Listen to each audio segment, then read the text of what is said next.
एक मुल्क में एक बहुत अमीर और दौलतमंद बादशाह रहा करता था।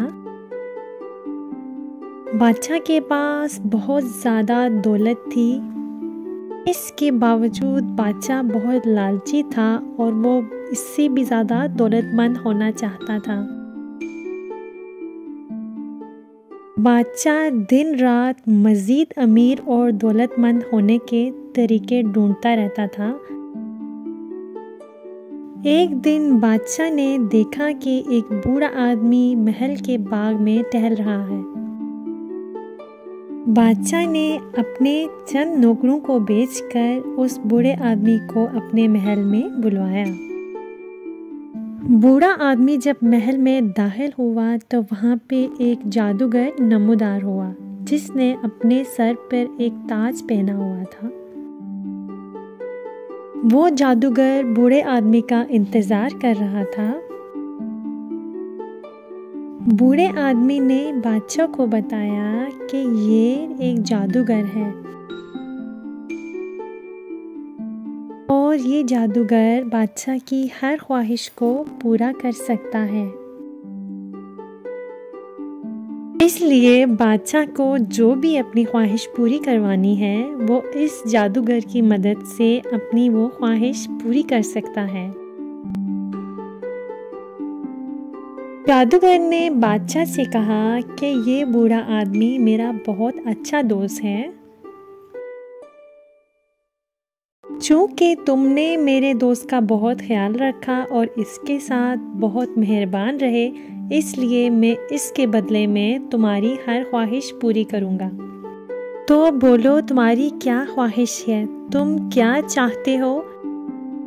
जिस पर बादशाह ने जादूगर को बताया कि वो चाहता है और उसकी दिली ख्वाहिश है कि वो अपने घर की जिस भी चीज़ को हाथ लगाए वो चीज़ सोने की बन जाए। बादशाह को सोने से बहुत लगाव था। जादूगर ने अपने जादू के ज़रिए बादशाह पे जादू कर दिया और बादशाह को बोला कि वो अपनी लकड़ी की छड़ी को हाथ ले आए। जैसे ही बादशाह ने लकड़ी की छड़ी को अपने हाथ में लिया, वो लकड़ी की छड़ी बदल के सोने की छड़ी बन गई। अब बादशाह बहुत खुश था और वो जल्दी से अपने महल में पहुंचा और जाते साथ ही उसने अपने महल की हर एक दीवार को हाथ लगाया। जैसे ही बादशाह दीवार को हाथ लगाता वो सोने की दीवार बन जाती।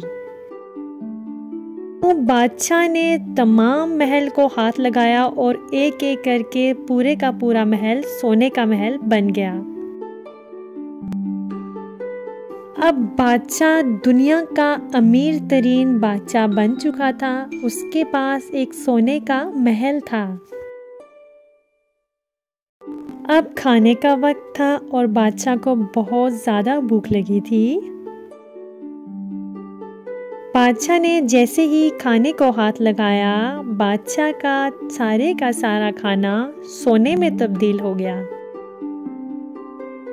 बादशाह की बेटी बादशाह को देख के बहुत खुश हुई और वो अपने बाबा को गले लगाने के लिए बादशाह की तरफ भागी। जैसे ही बादशाह ने अपनी बेटी को हाथ लगाया, बादशाह की बेटी सोने की बन गई। बादशाह अपनी बेटी को सोने का बनता हुआ देख के बहुत परेशान हुआ और उसने रोना शुरू कर दिया और उसने जादूगर को पुकारा कि वो उसकी मदद करे। बादशाह की पुकार सुनने के बाद वो जादूगर बादशाह के सामने नमूदार हुआ। उसने बादशाह को बताया कि महल से थोड़ा दूर पहाड़ों के नीचे एक दरिया बहता है। बादशाह दरिया के पानी में जब नहाएगा तो बादशाह के ऊपर से जादू का असर खत्म हो जाएगा। यूं बादशाह दरिया के पास चला गया और उसके पानी में नहाने लगा। जैसे ही बादशाह दरिया के पानी से नहा के बाहर निकला, बादशाह की सोने की छड़ी लकड़ी की छड़ी में तब्दील हो गई। बादशाह बहुत खुशी से अपने महल की तरफ चल दिया। जैसे ही बादशाह अपने महल में पहुंचा, बादशाह का महल और उसके महल की हर चीज अपनी असली हालत में मौजूद थी। यहाँ तक कि बादशाह की बेटी भी उसकी असली हालत में आ चुकी थी। बादशाह ने अल्लाह से माफ़ी मांगी और खुद से वादा किया कि वो लालच नहीं करेगा। तो प्यारे बच्चों, अगर आपको ये वीडियो पसंद आई है तो बराए मेहरबानी मेरी वीडियो को लाइक करें, मेरे चैनल को सब्सक्राइब करें और बेल आइकन को प्रेस कर दें।